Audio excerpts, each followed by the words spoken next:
Então, o slide que está postado lá também é o que eu vou compartilhar com vocês hoje aqui, rapidamente. É um slide muito bom, depois vocês deem uma olhada lá, tá? Bom, o cronograma de atividades foi esse aqui, que eu estou postando, compartilhando com vocês. Vocês estão vendo aí? Sim. O cronograma foi esse. Então, as atividades que eu solicitei foram descrever o ciclo da água, poderia descrever em forma de desenho ou em forma de texto. Relacionar o relevo com a hidrografia no território brasileiro e explicar o que são os aquíferos, tá? Bom, aqui embaixo estão as respostas, tá? Quem fez a descrição do ciclo da água em forma de desenho, de uma forma até simples, demonstrando evaporação, transpiração, condensação, precipitação e infiltração. A infiltração é fundamental demonstrar nesse ciclo, porque ela é através da infiltração também que são formados os sóis freáticos e os aquíferos, tá? Juliane, eu não coloquei a transpiração e infiltração. Eu coloquei que a água ela evapora, então, tá? Ela condensa e vem em forma de chuva. Sim, dessa forma tá correto, mas fica muito simplificado. Para nós que já estamos no 7º ano hoje, podemos entender que existe um processo mais detalhado. Só um instante. Essa demonstração que eu coloquei aqui para vocês, ela nem é a mais detalhada, tá? Lá no slide que eu postei na aula passada e que eu trabalhei com vocês, estava até mais detalhado. Mas, no mínimo, a infiltração tem que ter, tá? A transpiração aí. A transpiração por conta das árvores, tá? É o processo de fotossíntese que as árvores fazem com o oxigênio. Oi. Eu não coloquei transpiração, não. Eu coloquei evaporação, condensação, armazenamento de água na atmosfera, infiltração e precipitação. Beleza. Vocês acrescentem depois para mim a transpiração, destacando umas árvores. Quem fez em forma de desenho, faça umas arvorezinhas do jeito que tá aí e coloca transpiração. Por quê? Essa transpiração na atmosfera para o ciclo da água, ela é muito importante porque é o processo de fotossíntese das árvores, de transpiração das árvores, das folhas das árvores. Então, nesse processo de ciclo da água, ele é fundamental porque ajuda muito na quantidade de água que vai precipitar ou não, tá? Então, é um fato importante por isso. Outra coisa, quem fez em forma de texto, é só acrescentar, tá? Que nesse processo todo tem também a transpiração, que é um processo feito pelas florestas, pelas árvores das florestas, que também ajuda, contribui bastante para a quantidade de água nesse ciclo aí que acontece no planeta, tá? Pronto, te acrescentei. Beleza. Alguém precisa esperar um pouquinho aí para poder fazer? Ou já tá todo Espera, mundo tia, ok? eu tô fazendo. Beleza. Vou aguardar um minutinho.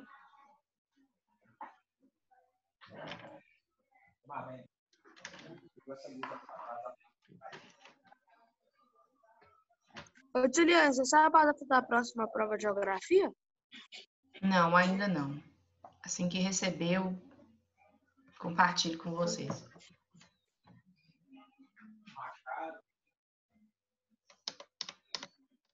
Prontinho? Ainda não, espera aí. Ô, tia. Paciência, jovem gafanhota. Ô, tia. Oi, Heitor. O meu ficou... Não, eu não coloquei transpiração. Acrescenta, por favor. Nas árvores? Transpiração na floresta ou através das árvores. O que é a transpiração, tia? A transpiração é o processo de fotossíntese que as árvores fazem, é o processo de absorção do gás carbônico e liberação do oxigênio. E o próprio processo de orvalho, né? As folhas das árvores, elas transpiram. Assim como nós transpiramos, elas transpiram. Elas liberam água. E esse processo também vai para a atmosfera, essas águas. Mas o que faz a água delas condensar? É o sol? Evapora do mesmo jeito que o nosso suor evapora, que a água que a gente libera evapora, tudo que tem de água no nosso planeta evapora. A não ser aquela que vai ser escoada, que vai para a terra, vai para o solo. Mas toda a água que tiver na atmosfera, de uma maneira em geral, ela vai evaporar. Não toda junta, claro. Se toda a água evaporasse ao mesmo tempo, não haveria água no nosso planeta. Mas vai haver esse processo de evaporação. Entendeu? Entendi, tia. Obrigada. De nada. Prontinho, gente? Então tá. Aí a segunda pergunta pediu para vocês relacionarem o relevo brasileiro com a nossa hidrografia. Como eu falei para vocês na outra aula, é fundamental que vocês entendam que os aspectos físicos eles estão interligados. Inclusive, quando eu expliquei domínios morfológicos, também eu falei sobre isso. Sobre essa relação e interferência que um aspecto físico tem no outro, tá? Por exemplo, o clima, ele é determinante para o tipo de vegetação que vai haver ou não em algum lugar. Se o clima ele for muito chuvoso, ele for quente, chuvoso, como é a característica do clima equatorial, naquela área não vai ter uma vegetação do tipo caatinga, que é uma vegetação seca, retorcida, que não tem muita água. Naquela área vai ter uma vegetação típica de climas quentes e chuvosos, como florestas, né? Onde chove muito e onde tem umidade, favorece o crescimento de espécies de grandes árvores e de grande biodiversidade de vida. Cada clima, ele determina, ele influencia na vegetação existente na área. Assim como o relevo influencia na formação das bacias hidrográficas e no decorrer dessas bacias hidrográficas, tá? Se o relevo ele for muito alto, ali vai estar a nascente dos rios, né? Se o relevo ele for planáltico, ali vai ter uma queda d'água. Se o relevo ele for muito plano, favorece os rios caudalosos, né? Então, assim, o aspecto físico ele é relacionado, é como se fosse o nosso corpo humano ali. Uma coisa está dependendo da outra. É uma morfologia completa, uma estrutura completa, onde a característica de um interfere na formação do outro. Aí eu coloquei para vocês a seguinte resposta, tá? As características, se tiver bem parecido, depois a gente pode ler algumas aí, vocês podem ler para mim. Se tiver bem parecido, beleza. Se tiver totalmente o contrário, nada a ver, vocês façam a resposta como eu mandei. E se tiver precisando completar também, vocês completam, tá? Tia, as características... Só um instante, eu vou ler. Mas quando a senhora terminar, eu quero ler o meu, tá? Tá, joia. Eu também. As características do relevo promovem uma interferência direta nos cursos fluviais. Cursos fluviais são cursos da chuva? Dos rios fluviais. Rios pluviais, chuva, tá? Em superfície, repleta de aclives e declives, aclives, subida, declives, descida, na qual apresentam planaltos, depressões e áreas montanhosas, tá? As águas dos rios deslocam de forma mais rápida, promovendo um grande desgaste do relevo. Esse processo forma vales fluviais, além de promover o transporte de sedimentos para as áreas mais baixas do relevo. Então, está dizendo o que aí? Em áreas onde tem montanhas e planaltos, onde a superfície ela é elevada, vamos colocar planalto aqui, a água ela vai correr muito mais rapidamente. É o caso, por exemplo, das cachoeiras e de algumas quedas de água que existem nessas áreas de relevo alto aí. Essa água, ela desce muito forte. Não é assim que acontece nas cachoeiras? A água não desce ali com uma força violenta? Quando ela desce violentamente, ela modifica o relevo ao redor. Porque ela bate ali, fazendo aberturas e modificando de alguma forma, abrindo passagens nesse relevo. Tudo que é retirado desse planalto e desse relevo ali, por onde a água está passando, é depositado lá embaixo nas planícies. Por isso que a gente afirma que as planícies são áreas onde existem grandes depósitos de sedimentos, porque recebe tudo que é retirado aí do planalto através das águas da chuva, dos rios e também dos ventos, tá?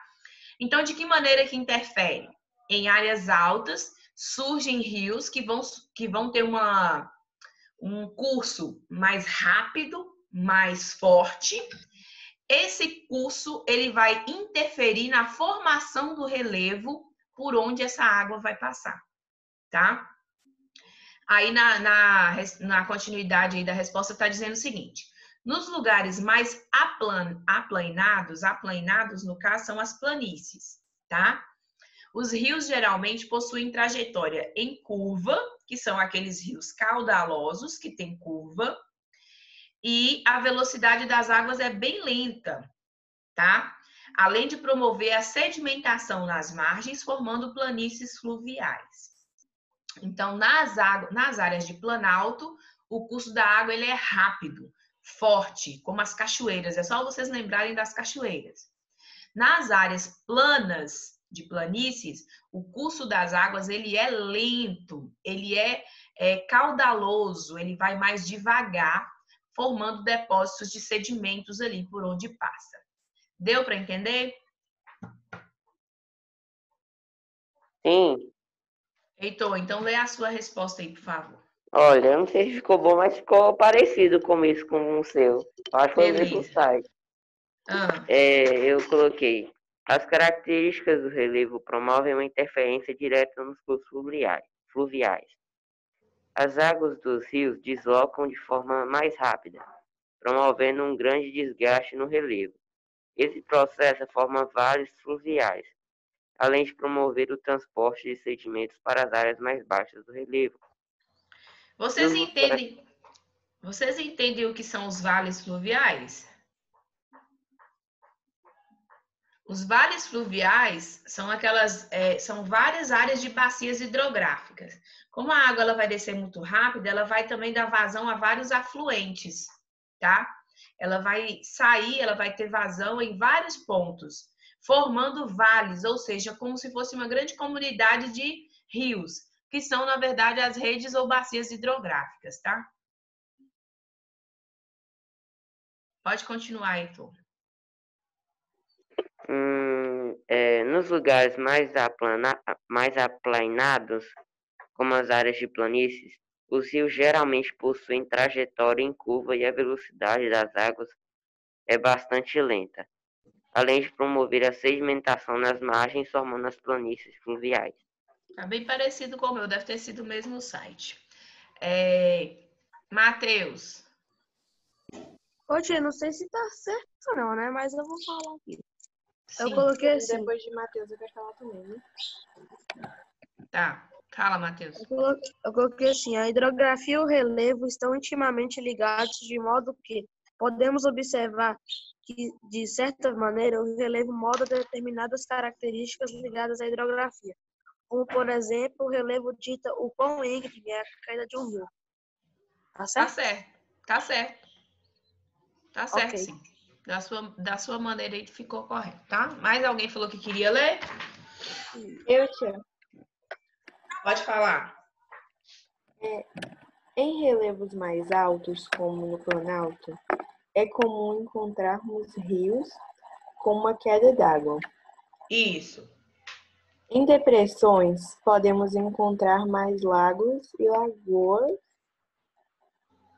Isso. Tá correto também. Legal você ter citado as depressões, porque a gente não falou aqui. E realmente, os lagos, eles só são formados em áreas onde existem depressões. E as depressões também existem e são formadas devido ao... um dos fatores é esse recente contato com a água. A água também vai escavando o relevo, formando depressões, que depois, quando chove, se tornam lagos. Ô, tia, você tá na atividade para relacionar o relevo com a hidrografia? Posso falar o meu? Deixa ela terminar de ler o dela, por favor. Pode continuar. Já em planícies, geralmente encontramos mar ou armazenamentos de água doce. Isso. Na verdade, a palavra correta não seria armazenamento, seria cursos lentos de águas doces, tá? Porque os rios, eles não... Porque os rios, eles não têm armazenamento de água permanente. Armazenamento sugere mais a questão dos aquíferos, que são locais fechados, tá? Agora, os rios não. Por serem abertos, promovem aí esse curso, né, de água lenta e doce, ok? Mas a sua resposta também está correta. Vou ouvir o Pedro aí para a gente passar para a próxima. Pode falar, Pedro. É o seguinte, relacione o relevo com a hidrografia. A hidrografia e o relevo estão ligados de modo que podemos observar que, da certa maneira, o relevo molda determinadas características ligadas à hidrografia, como, por exemplo, o relevo dita no quão íngreme é a queda de um rio. Tá correto também, tá? Eu vou deixar salva essa resposta para vocês lá no... Eu não coloquei ela lá ainda, porque eu queria fazer com vocês durante a aula, mas eu vou acrescentar lá no cronograma de hoje. E quem tiver alguma dúvida e quiser voltar e ler aí, é só pegar e fazer, tá? Agora a questão número 3. O que é um aquífero? Vamos lá? Eu quero ler. Lê, por favor, Depois eu coloquei assim. Os aquíferos são reservas subterrâneas de águas confinadas em rochas porosas ou nas fendas de rochas como o granito e o calcário. Eu também quero falar. Correto. Pode falar, Pedro. Ok. O que são aquíferos?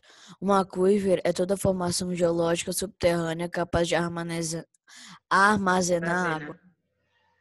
Isso. Heitor.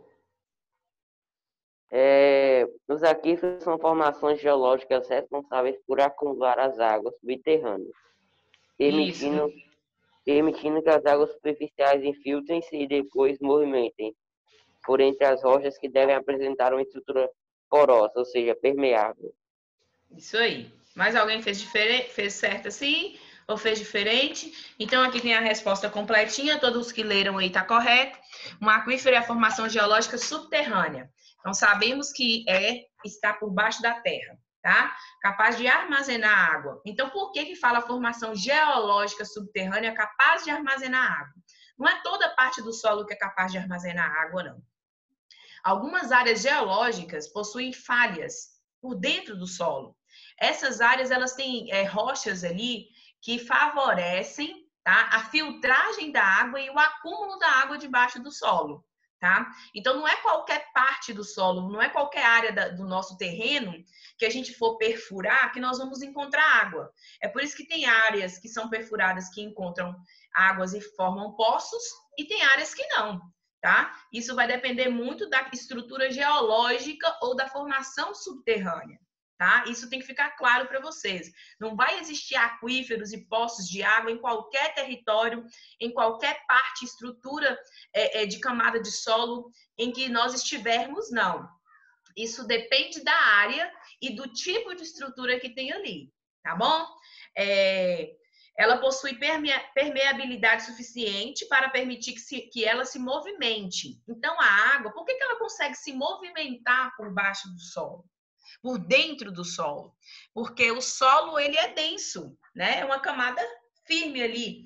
Então, não são áreas toda densa, são áreas que têm essas falhas, como eu estou falando, onde a formação é feita mais por rochas, que dá vazão para essa água passar.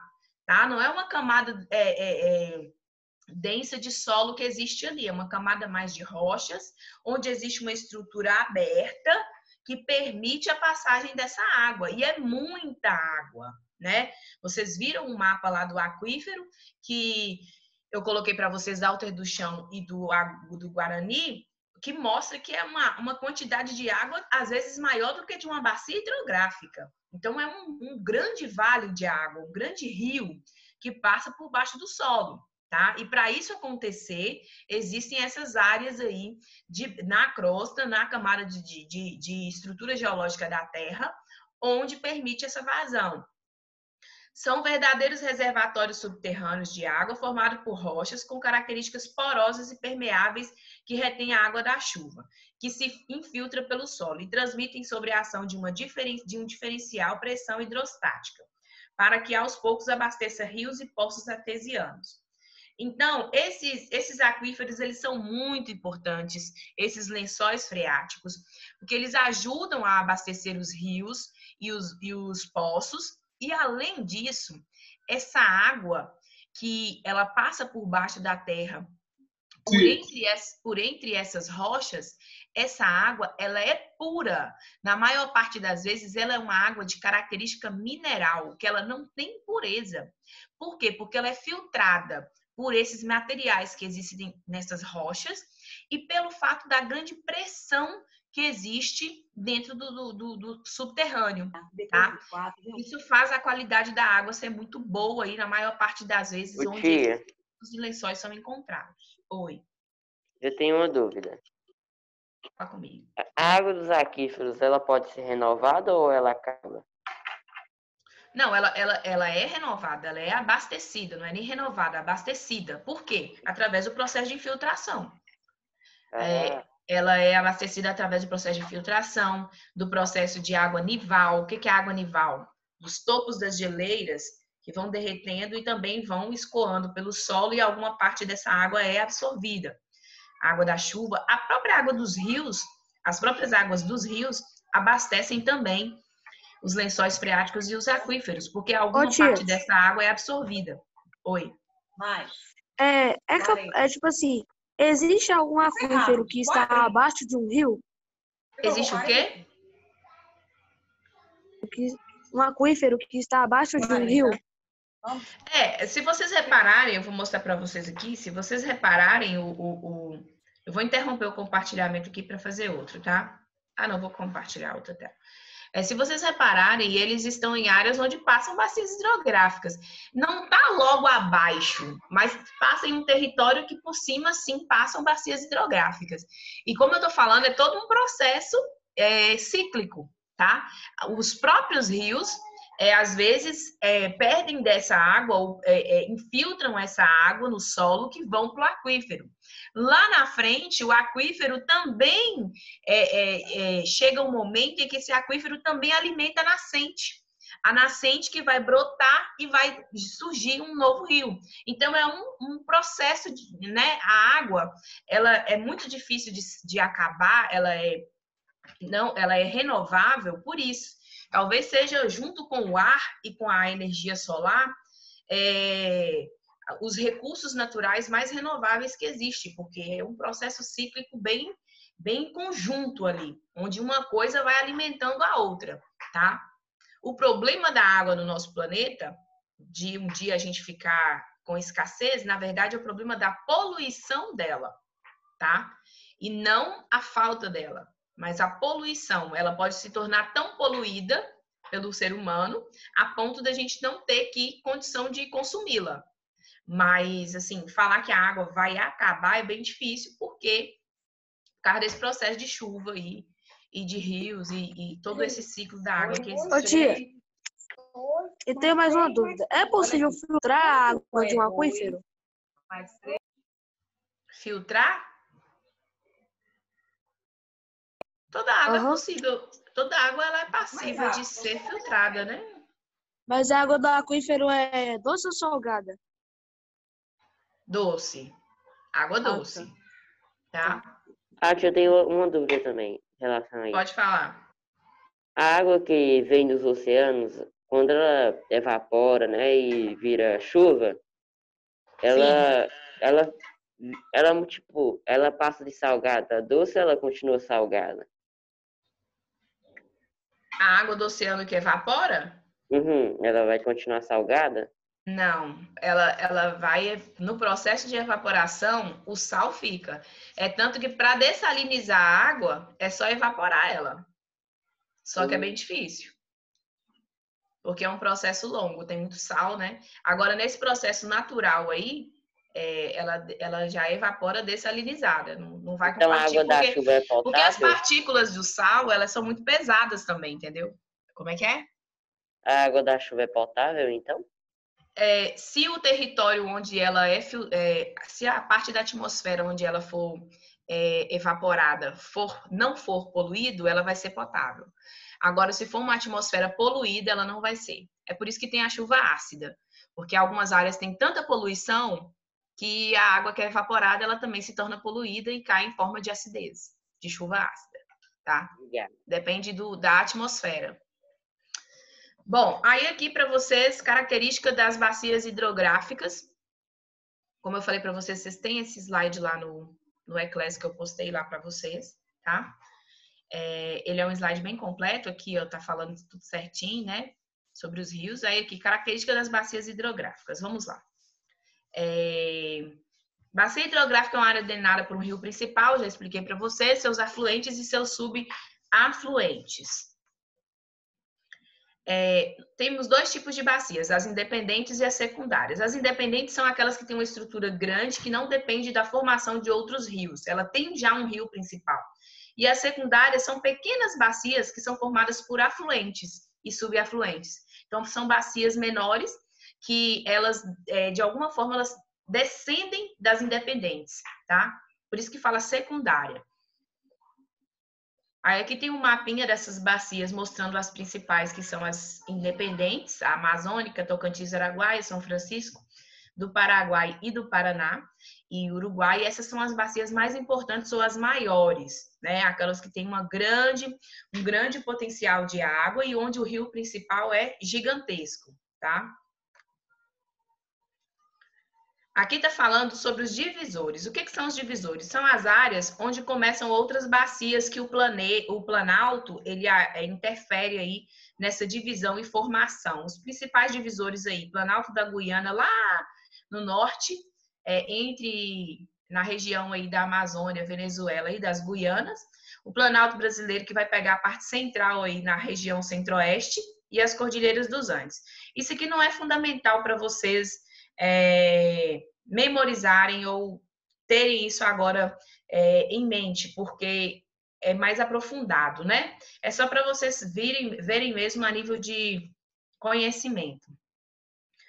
Aí aqui, os rios e seus elementos e características. Lembra disso que eu expliquei? Aí aqui tem as partes dos rios, tá mais detalhado, mas é aquilo que eu expliquei para vocês. Nascente, foz, margem, afluentes e subafluentes, tá? E aí os divisores de água, mas é só para vocês relembrarem isso daqui mesmo. Tá bem? Não precisa vocês estudar, aprofundar isso agora não. Fase dos rios. Os tipos de drenagem. O que é drenagem? Quando os rios desaguam, tá? Nós temos a endorreica, que é quando ele deságua em um outro rio ou lago. Lembra que eu falei sobre isso também o ano passado? A exorreica, que deságua em mares e oceanos, e a arreica, que é aquela quando a água ela é evaporada ou infiltrada. Ela não deságua em lugar nenhum, tá? Então, são esses os três tipos de drenagens aí. Endorreica, exorreica e arreica. Foz ou desembocadura, que é quando os tipos de deságue da água. Pode ser em delta, que são vários canais, que é esse de cima aqui, delta, tá? É esse daqui. Lembra que eu também mostrei para vocês isso ano passado? Quando eu expliquei sobre as partes do rio? Todo mundo lembra aí? E aqui estuário, tá? Que é quando tem um único canal, uma única saída de água. Tá vendo aqui? Então, aí as duas diferenças de foz. Os rios e as bacias brasileiras, eles têm características de serem intermitentes ou perenes. A grande parte dos rios brasileiros, eles são perenes, tá? Eles não secam durante a estiagem, durante a seca. A maior parte dos rios brasileiros são perenes, tá? Porque tem alguns rios que são chamados de intermitentes, que em período de estiagem ou de grande calor, no alto verão, esse rio ele seca. Mas como é que ele volta, tia? Ele não seca totalmente. A água dele é absorvida ali, uma parte evaporada, mas depois a nascente volta e ele ressurge novamente, tá? Então, são chamados rios intermitentes. Regime dos rios. Eles podem vir de origem de chuva, pluvial, ou de origem nival, que é o derretimento da neve das geleiras. O regime do rio Amazonas é conhecido como misto. Por quê? Porque o rio Amazonas está bem ao norte, em umas áreas de altas altitudes. O rio Amazonas ele não nasce no Brasil, ele nasce lá na Venezuela e na Colômbia, que é uma parte lá da bacia hidrográfica que se inicia lá, e a floresta também. E nessas áreas tem grandes altitudes. Olha aqui, ó, nascente do rio Amazonas. É uma área onde tem derretimento de neve. E aqui nós também temos as fortes águas da chuva, porque é uma área que chove muito por conta do clima equatorial. Então, o Rio Amazonas ele tem as duas fontes que alimentam as suas nascentes. A fonte de chuva e a fonte da água que derrete das neves. Clima equatorial, tropical... Ô, gente, se acabar meu horário, vocês me falam, viu? Clima equatorial... Aí aqui, influência do clima no regime de chuvas, tal. Isso aqui também não é fundamental vocês... Falta 2 minutos. Se eu não me engano, acaba 10 horas. Falta 2 minutos pro seu horário acabar. 2. Tá, só vou concluir aqui, então. Aí aqui, lagos no Brasil. O Brasil possui poucos lagos, a maioria deles encontra-se no litoral, formados pelo depósito de sedimentos. Aonde tiver depressões, nós teremos lagos. A maior parte deles fica no litoral. Aí aqui, características gerais dos rios brasileiros. Eu vou pular aqui, ó. Isso aqui é interessante. 59% do Brasil é planalto. 59% do nosso relevo do Brasil é planáltico, o que gera um grande potencial hidrelétrico. 41% é planície. Então, são os rios usados para navegação. Isso é muito importante para vocês saberem aí, tá? Os rios de planalto são aqueles que têm quedas de água com força, tá? Aqui, ó, para vocês virem aqui, ó, as águas, aquelas hidrelétricas onde nós vamos ter um grande potencial de força das águas, que gera energia. E esses rios aqui, que são os rios caudalosos e rios principais com grande volume e extensão de água, são muito utilizados para navegação, principalmente no centro-oeste e no norte do Brasil, tá? Principais bacias hidrográficas.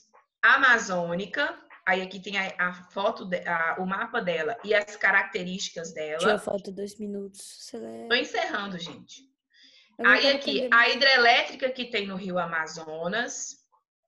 A bacia do São Francisco, que é essa daqui, ó. A cor tá clara, mas é essa que pega do Nordeste até aqui o Sudeste. Característica dela também. Eu vou ter que voltar nisso na segunda-feira, porque é importante para vocês aprenderem a característica das principais bacias, tá? Ô, tia, qual é a maior rede hidrelétrica do Brasil? A do Amazonas, tá? Por conta do potencial de águas que tem lá.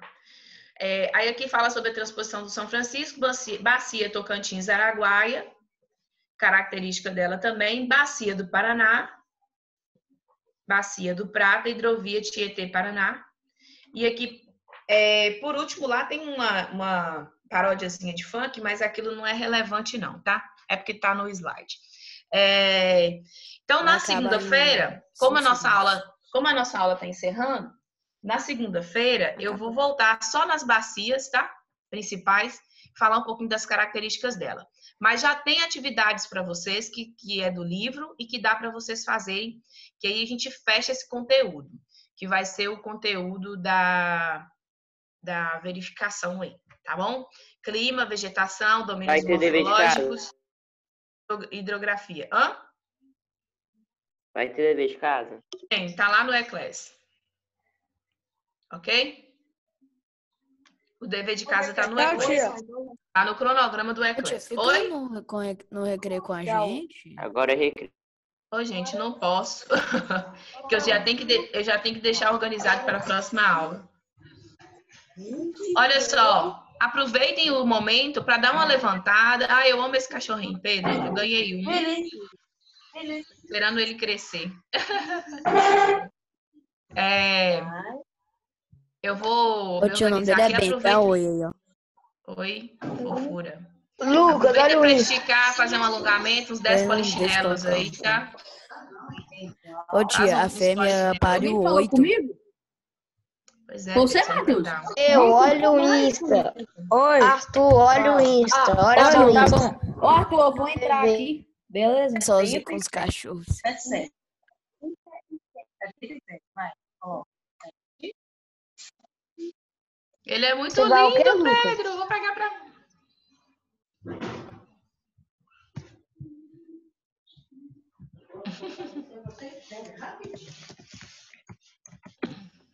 Gordo, né? Bem gordo.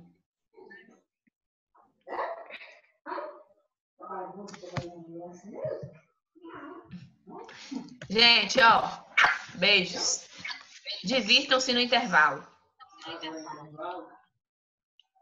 Ainda se eu estivesse dormindo com meus cachorrinhos. Pergunta pro Poço de Piranga. Eu não gostei dessa imagem. Essa imagem é um cocô. Também.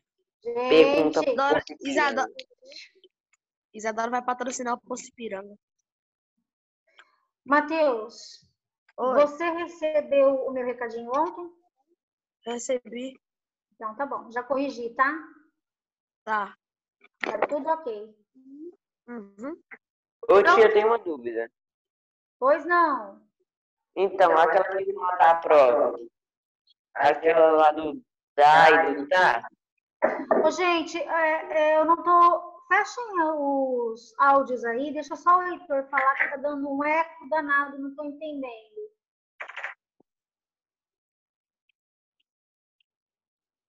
Cauã tá com o áudio aberto. Vou desligar, tia. Deixa o áudio. Tenta agora falar. Fala. Fala, Heitor. Pode falar, Heitor. Ô tia, Sim. você vai mudar alguma questão da prova? Qual? Não vou mudar nenhuma. Eu já fiz a correção da alternativa que estava assinalada errada, a número 7. Então, quem tirou a nota, tirou aquela nota mesmo? Não, quem tirou aquela nota... Se eu mudei lá alternativas, quem tinha assinalado a alternativa errada, errou. Qual que era a alternativa certa? Cláudia? A B, né, Letra B. Matheus? A letra B. É a letra B. E estava marcada a alternativa A. Mas daí tá, não é monossílabo. Ô, gente, um minutinho só.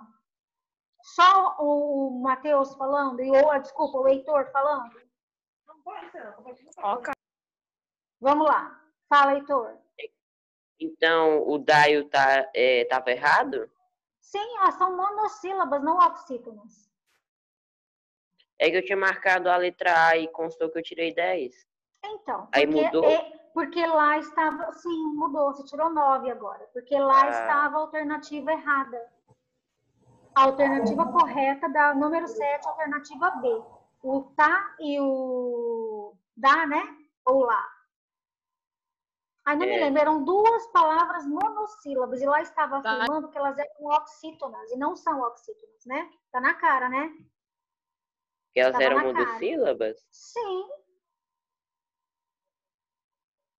Entendi. Não é. Tá, lá, é uma palavra de uma sílaba só, monossílaba. Mas ainda tá contando que eu tirei 10 aqui. Ainda está? Ainda tá. Então, de repente, o sistema vai fazer a atualização. Ô, tia, então quer dizer, tipo assim, eu tirei 8 na prova. Aí com essa questão eu vou tirar 9? Você vai tirar 9. Ah, tá. Claro. Tá? E outras pessoas também, que tinham assinalado a B, vai aumentar mais 1. Agora, quem tinha assinalado a A, infelizmente, né, gente, aquela questão era bem facinha, bem simplesinha. Não tinha como achar que as palavras da e tá são oxítonas, né? Elas são de uma sílaba só. Tá bom? Vamos lá, então? Livro ou caderno? Nós não temos nenhuma atividade para ser corrigida, né? Ô, tia, eu tenho uma dúvida rapidão. Que eu saiba. Não sei. Tá. Fala. É que na questão 3 da prova, tá falando assim, a palavra impressionante na tirinha tava com sentido de ironia, positividade. Aí eu coloquei ironia. Eu precisava ter o texto em mãos, Matheus. Tá, mas depois você olha lá. Eu olho lá depois, tá? Tá. É número 3, você falou? É sobre a tirinha do moço que tá ouvindo música ambiente, né? Não é essa? Música ambiente. Daí, né? Música curou minha enxaqueca. Impressionante. Legal aquela tirinha, né? Por algum... Não, Cláudia, por algum motivo eu sonhei com essa tirinha. Eu sonhei com essa tirinha. Por algum motivo eu sonhei com essa tirinha. Nossa, mentira. É que você gostou dela. Não tô mentindo. Ela é interessante. Não, eu acredito em você. Você gostou dela. Então tá, gente, ó, hoje nós vamos fazer o livro, tá? Abra um livro na página 96. Maravilhoso livro de língua portuguesa. Exatamente. Esse mesmo. Semana que vem nós vamos conhecer os tipos de predicado. Aprender mais uma coisinha nova. Tia. Página 96.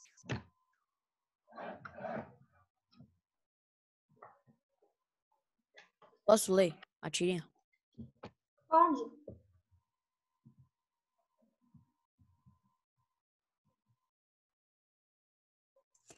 Posso começar? Pode ler. Pode. Leia atentamente a tirinha Baby Blues para responder as questões. Zoe e Zezé. Posso ajudar com o jantar? Claro. Pode pôr a mesa. Wachu! Clink, clink, clink. Tadã! Aposto que nunca mais vão me pedir para pôr a mesa de novo. Trapaça. Nossa, vocês acham que essa menininha deu uma desperta? Ou não? O que vocês acham da atitude dela? Irresponsável. Parece eu quando eu tinha 5 anos. Ah, sim. Sou eu eu tinha com 5 anos. Eu também, às vezes. Sou eu com 5 anos. Eu era exatamente igual. Mas dá para perceber que o objetivo dela, da Zoé, né? O nome dela é Zoé, porque tem um acento no E. É do lado de Zoe. cima. Zoe. Não é Pedro, Zoe, não? Pedro, tem um acento. Olha lá para você ver. Zoé. Tá bom? E dá para a gente perceber que o objetivo dela era qual?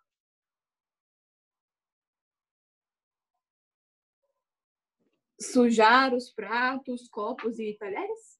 É pra fazer nunca mais exatamente para não chamar ela para arrumar mais. Exatamente. É fazer tudo errado para nunca mais alguém pedir para ela fazer, né? Mas eu acho que ela tá enganada, não tá? Porque os pais... Mas ela pediu para ajudar. Mas ela pediu para ajudar.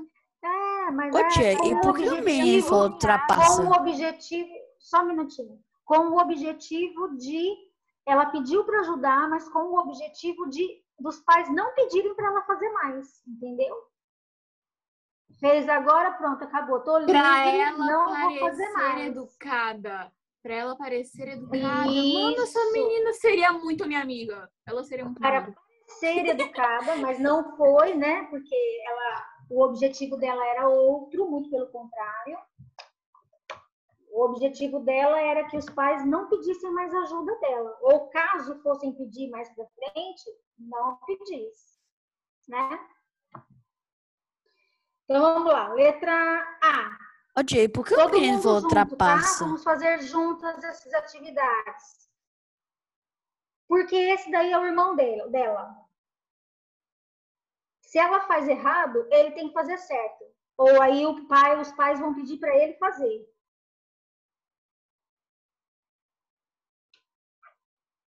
Você deveria saber, Pedro. Isso é coisa de irmão? É, coisas de irmãos. Não, deveria saber. Isso nunca aconteceu na minha casa.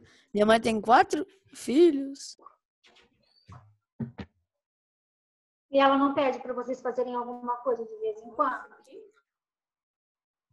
Pegue os copos, pegue os pratos. Vamos lá. No primeiro quadrinho. Não precisa, não. Vamos lá. No primeiro quadrinho, Zoé se mostra solícita com os pais. Essa atitude se confirma? Por quê?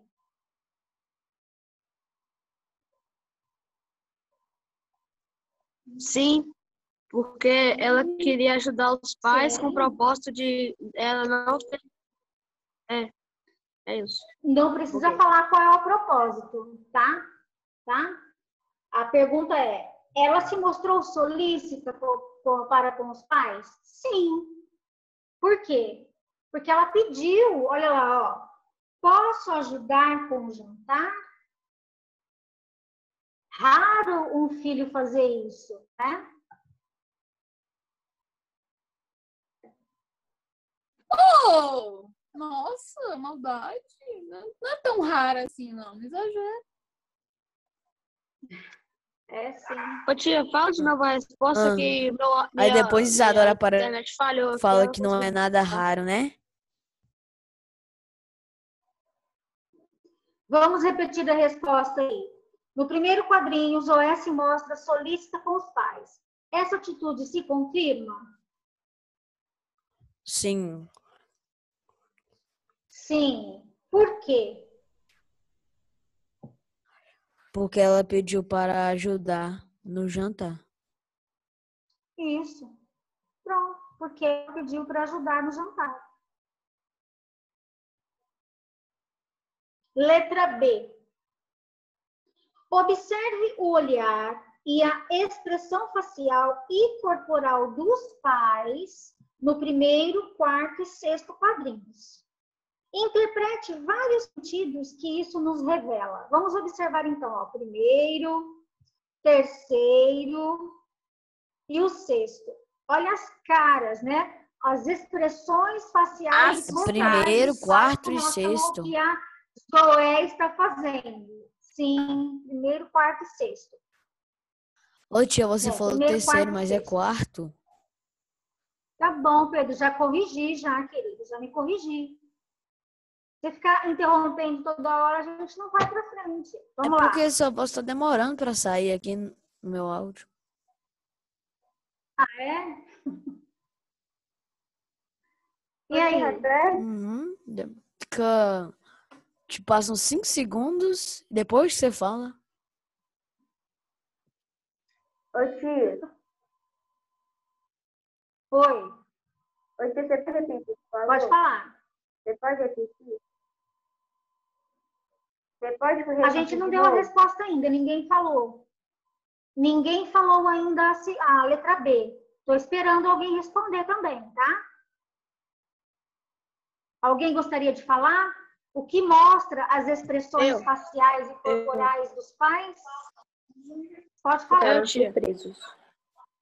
Que os pais estão surpresos com a atitude da filha e depois eles surpresos. Ficam... É para colocar isso? É, né? E eles ficam surpresos? Sim, eles ficam surpresos.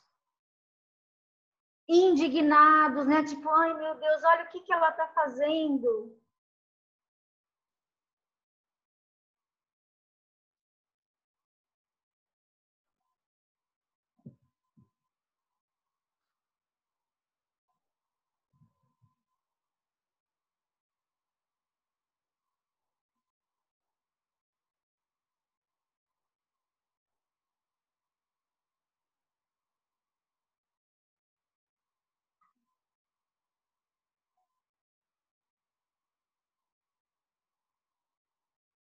Note, o seu rosto tá bem sério.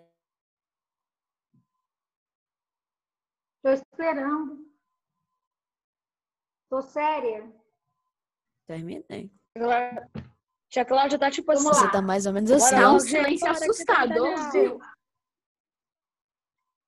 Tá um silêncio assustador. Letra C. Na tirinha, podemos encontrar algumas onomatopeias, que na hora que o Pedro leu muito bem as onomatopeias, tá?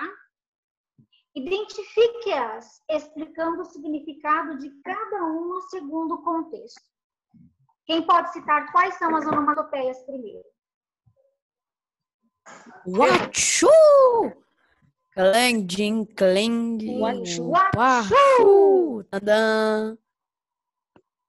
Tadã! E o que significa wachu? O que ela fez? Espirro. Espirrou?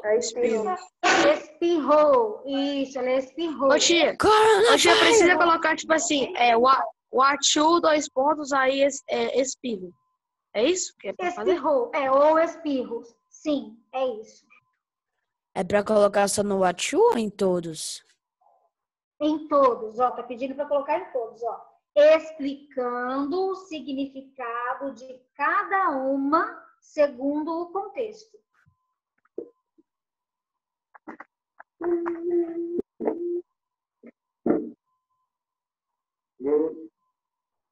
Depois, as próximas onomatopeias são cling, ding, parru. O que estava acontecendo ali? É os talheres. Os talheres estão caindo no chão. Os talheres caindo. Talheres caindo no chão.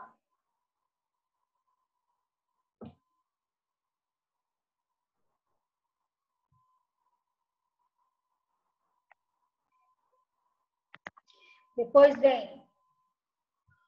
O que ela estava fazendo? Soprando.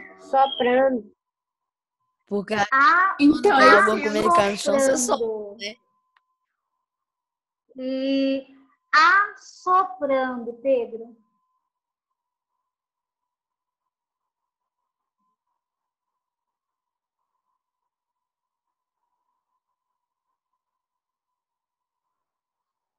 Próxima. Tadá! Não, tia, espera.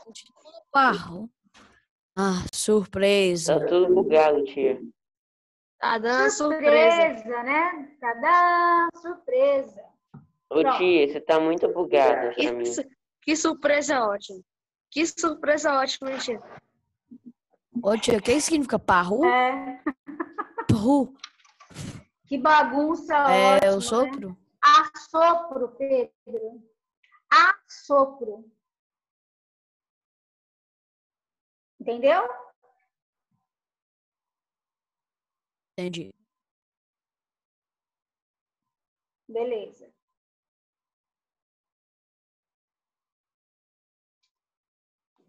Cláudio, por que você tá Letra rosa? D. Não sei. Tô rosa? Pra mim, tu tá rosa. Na minha tela, você tá rosa. Igual Bia no CNA. Pra mim tá não. Pra mim, mais ou menos. Também, Cláudia. Suas bochechinhas não é rosada, mas você tá toda rosa. Eu acho que a internet não Que tá legal. boa pra ninguém hoje, né? Deve ser assim. Vamos lá, gente. Vamos lá. Em todas as orações da tirinha, o sujeito não está expresso. Com seus colegas e professor, procure descobrir por que isso acontece. Então, logo a primeira frase que aparece é essa aqui, ó. Vou até escrever no quadro aqui pra gente...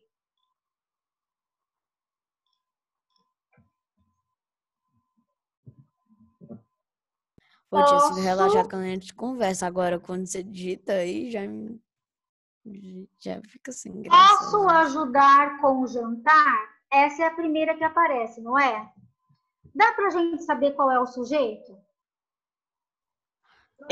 Deixa eu ver. Deixa eu ver. É o sujeito oculto. Dá. É o sujeito oculto eu. Eu posso. Isso, muito bem. Quem tá falando aí? Acho que foi o Arthur Lisboa que falou. Foi eu. Foi, ó, já reconheci a voz. Certíssimo, Heitor. Sujeito oculto. Não é isso, não, é Arthur. Só que, como é uma tirinha, né, e a gente vê quem tá falando, dá também pra gente saber qual é o sujeito aqui. Quem é? A Zoé. A Zoé. Zoé. Ô, tia, existem quantos tipos de sujeito? Nossa Senhora. 5. Simples. Cite. Vou escrever aqui, ó. Simples. Simples, Composto. Oculto. Indeterminado. Oração sem sujeito. As orações sem sujeito. São esses os sujeitos? Isso, e as orações sem sujeito. Essa aqui fica meio separadinha porque existem alguns casos em que elas vão aparecer, né? Nós vamos fazer mais exercício, tá, gente? Nós vamos parar por aí, não. Ô, tia, depois você me explica como é que eu uso esse tipo de sujeito? Simples, sujeito? Não. Como você usa ou como você encontra? 5 sujeitos.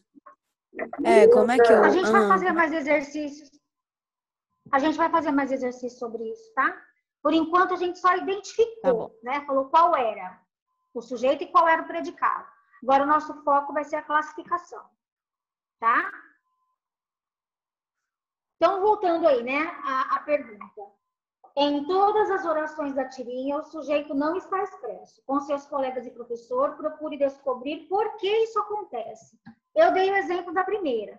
Por que eles não colocam que é Zoe que está falando, que é o pai que está falando, que é a mãe que está falando? Porque está em primeira pessoa? Porque eles estão falando em primeira pessoa? E porque está onde também? As frases estão onde? Porque estão em... Nos balãozinhos apontando para os personagens. Exatamente, porque são frases de tirinhas e está indicando quem está falando. Exatamente, Isadora. Tá bom? Reconhece minha voz também. Tia voz de... Tia voz de quem que você não conhece? Não sei, eu acho que eu já reconheço a voz de todo mundo, né? Vamos lá, então. Tô sabendo. A gente vai continuar aqui na página 97, na leitura, tá? Esse poeminha aqui tem 8 estrofes. Eu quero 8 pessoas para ler. Quem é o primeiro? Segundo. Mateus, Pedro. Aê, Glória, você conheceu minha voz. Ó, marca aí. Mateus, Pedro. Quem mais? Eu, Cláudia. Ana Letícia, terceira. Quarta, Pérola. Quem mais? Faltam mais 4. Eu quero. Isabelle, número 5. Marca aí o número da estrofe, tá? Isabelle, número 5. Número 1. Quem vai ler a 6ª estrofe? Alguém se habilita? Vamos, gente. Eu posso ler a 6ª. Não, vou ler. Não, deixa outra pessoa ler. Deixa eu ler. Quem não leu ainda. Vamos lá, gente. Vou chamar então, tá? Cauã, chama Arthur a 6ª Lisboa. estrofe. Heitor, a 7ª estrofe. E Arthur Lisboa, a 8ª estrofe. Não quero ler, não. Por quê? Só ler a 7ª estrofe. Por favor. Bora, Heitor. E o Arthur Lisboa, a última estrofe, tá bom? Ok. Combinado? A internet está muito ruim.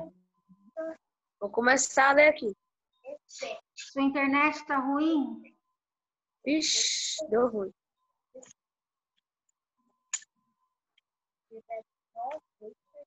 Vamos tentar então. Vai, vamos lá.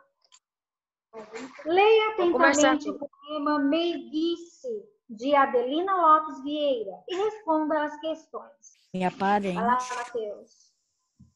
Oi, que eu vou falar Meiguice. Oi? Sim, Arthur? Sim. Deram a linda Clarice, uma gatinha mimosa, tão branca, tão carinhosa, tão engraçada, tão mansa, que a encantora criança, por nome lhe pôs Meiguice. Tinha bom leite ao almoço e biscoito e bolinhos. Dormia em sedas e armarinhos e ronronava fagueira quando sentia a coleira de fita azul no pescoço. Clarice amava de veras a bichinha cor de neve e a gata nervosa e leve. Adorava a pequenita, que tinha graça infinita, estas amigas sinceras.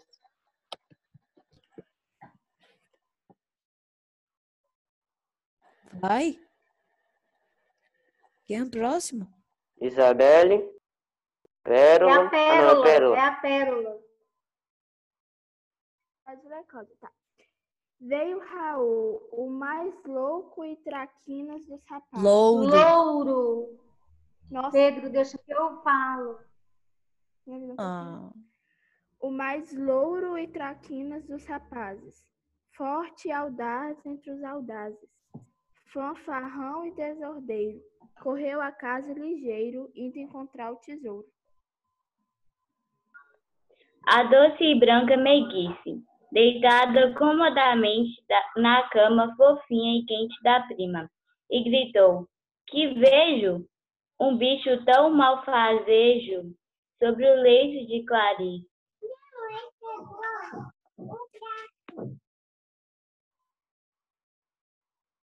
E agora é o Cauã, né? Ele falou que a internet dele tá fraca. Eu não tenho certeza se dá pra ler. Lê o 6 e o 7. Não, então leia o 7. Alguém gostaria de ler o número 6? Eu não vou ler. Eu tinha te pedido antes. Então vai, Pedro, leia. Isá suspendeu a gata pela coleira de fita, atirou a pobrezita ao jardim e satisfeito a priminha, o heróico feito foi contar como bravata. Vai, 7, eu vou ler. Debatia-se meiguice no lago, fria, transida a morrer. O gaticida sentiu remorso pungente ao ver o pranto tremente no olhar azul de Clarice. E correndo, denodado, deitou-se ao lado profundo, 2 palmos d'água. Do fundo tirou meiguice e afogante em tom dilacerante. Salveia, estou perdoado. Salveia, estou perdoado? Tem alguma palavra aqui que vocês não sabem o significado? Denodado. Malfazejo. Vamos por estrofe, tá? Na primeira estrofe, tem alguma palavra que vocês não sabem o significado? Não, para mim não. Na segunda? Não. Tudo bem até aí, né? Pagueira na terceira. O que é armarinho? Peraí. Armário, né, então? Só um minutinho. Pedro perguntou fagueira. Olha só onde está escrita a palavra. Ó. Dormia em sedas e armarinhos e ronronava fagueira quando sentia a coleira de fita azul no pescoço. Ronronava fagueira. Quando colocavam a coleirinha no pescoço dela, ela ronronava fagueira. O que seria isso? Ronar é o barulhinho que ele faz. Ela gostava, né? Ela estava ali, né? Se sentindo bem. Tá? O que é armário? Vamos por estrofe, tá, Heitor? Armarinho está na 2. Armarinhos são linhas, pedaços de pano. Eu achava que era um armário Você nunca ouviu falar em loja de armarinhos? O que vem de Mas sempre vai. Tecido. Tecido, linha, agulha, né? Tudo para fazer coisas de bordado e costura, né? Na quarta estrofe, tem alguma palavrinha? É terceira. Desordeiro. Que promove a desordem. Uma pessoa desordeira, bagunceira. O que é audade? Audade? Onde está escrito isso? Na quarta. Audaz é uma pessoa corajosa. E fanfarrão. Nossa, Bagunceiro. Na quinta estrofe, tem alguma palavra? Malfazejo. Que faz o mal. Sim. Não. Ai, maldade. Também na cara, né? Malfazejo. Malfazejo, que faz o mal. Na sexta estrofe, mais alguma palavrinha? Ô, tia, o que é... não. Na sexta estrofe, tem alguma palavra? O que é malfazejo? Tia, não, mas... Tia já falou. Eu já respondi o que é malfazejo. O que é?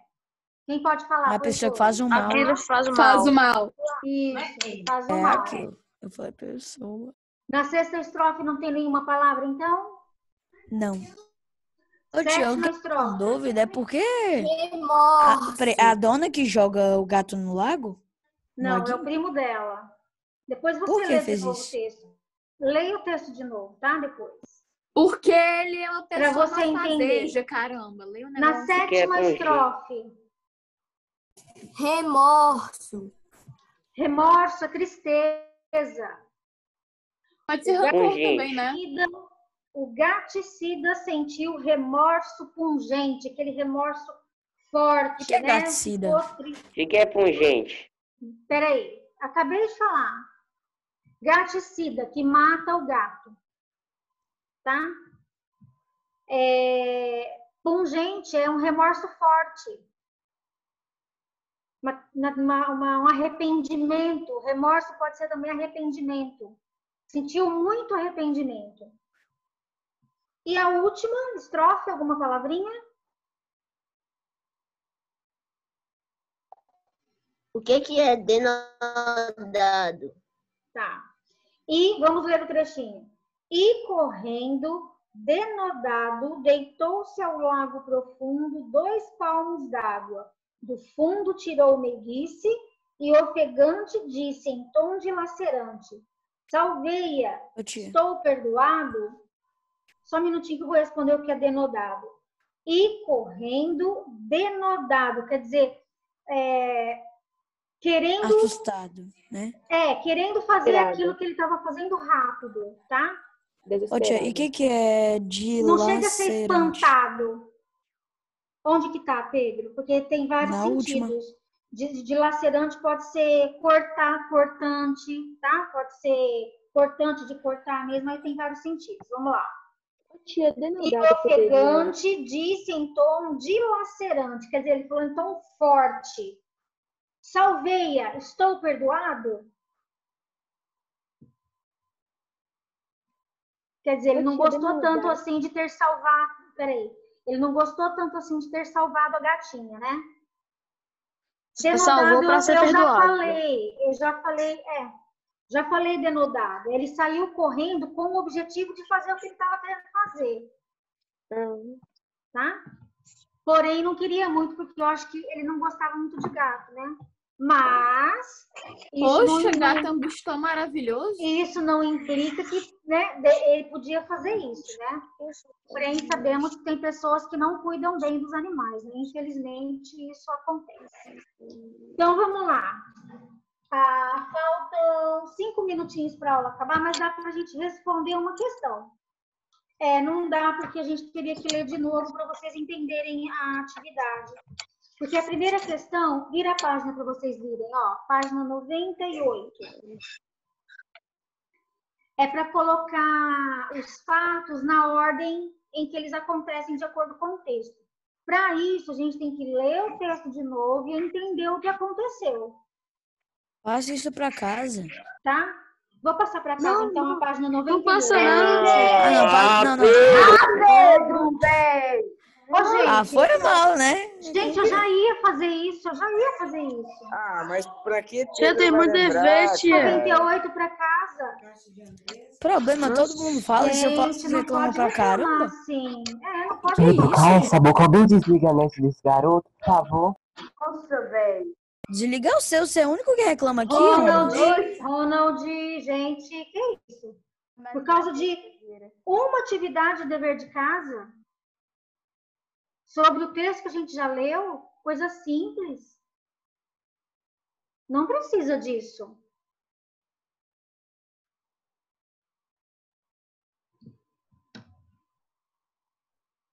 Vamos responder a letra B, que a B dá para responder, tá? Quem deu a gatinha a Clarice? Justifique sua resposta. Olha o primeiro verso do poema que fala, ó. Deram a linda Clarice uma gatinha mimosa. Quem deu? Não dá para saber. Porque é sujeito indeterminado. Exatamente. Quer dizer, não tem sujeito. Não sabemos quem deu, porque o sujeito é indeterminado. Muito bem. Aí, já respondemos uma menos para fazer, gente. Vou precisar reportar isso para a coordenação, hein? Não. Isso não.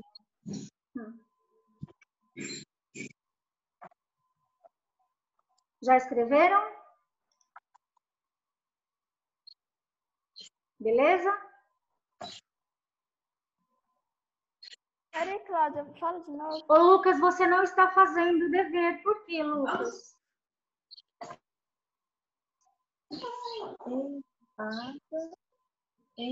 Está copiando qual? Aqui ficou faltando um A. Ô, Cláudia, você vai fazer saber? Ah, tá. Eu já fiz Agora é a também. C, né? No poema, que características a seguir não se referem à gatinha? Engraçada e mansa. Diz isso sobre ela no texto? Sim. Só olhar a primeira estrofe. Tem todas as características dela. Vamos ver. Deram a linda Clarice uma gatinha mimosa, tão branca, tão carinhosa, tão engraçada, tão mansa, que a encantadora criança por nome lhe pôs Meiguice. Fagueira e Doce. Peraí, então a gatinha, ela era engraçada e mansa? Sim. Era. Não, Ué? ela era mansa. Engraçada não está escrito que ela é. Tá escrito assim, tia. Tão engraçada, tão engraçada, tão mansa. Tá assim, tá mesmo. Desculpa, é verdade. Ela era encantadora, fofinha? Sim. Encantadora que não tá falando, não. Tá? Não fala encantadora. Então tá. Não fala encantadora, não, Cláudia. A encantadora tá se referindo à criança. Encantadora. A encantadora criança. Tá, peraí um pouquinho. Deixa eu ver aqui na terceira estrofe que também tem alguma coisinha aqui, ó. Clarice amava deveras a bichinha cor de neve, e a gata, nervosa e leve, adorava a pequenita. E tinham graça infinita, as duas, né? Essas amigas sinceras. Então, vamos lá. Então, o segundo item não é, porque a encantadora quem é a Clarice, né? E ela era carinhosa e nervosa, a gatinha? Era. Tá falando aqui no terceiro que ela era nervosa e leve. Terceiro estrofe. Terceira estrofe. Carinhosa A bichinha cor de primeiro. neve e a gata nervosa e leve, então ela era nervosa. E ela era carinhosa, a gatinha? Tem no primeiro também, tá lá na primeira estrofe. Fagueira e doce. A gatinha era fagueira e doce? Não. Porque fagueira está relacionada ao verbo. Fagueira está relacionada ao verbo, que é ronronar. Em qual estrofe que tá aí, Matheus? Tá bom, pode estar. E a próxima?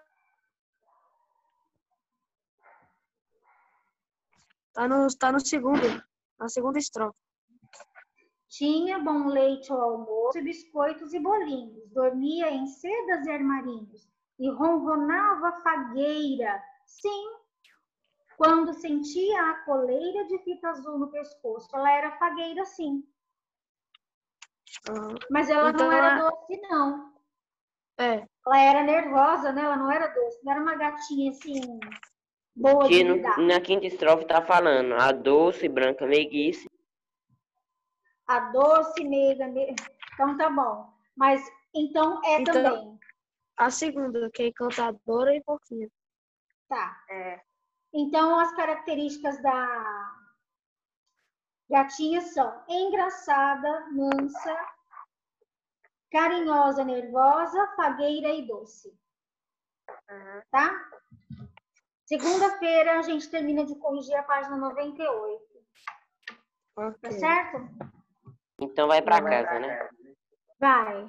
Bom final de semana pra vocês, tá? Tchau. Pra você Tchau, também. tia. Você também, tia. Obrigada, Fica com Deus. amores. Tchau, com Deus povo. também. Tchau. Feliz final de semana aí pra vocês. Glória! Tchau, e manda pra colega.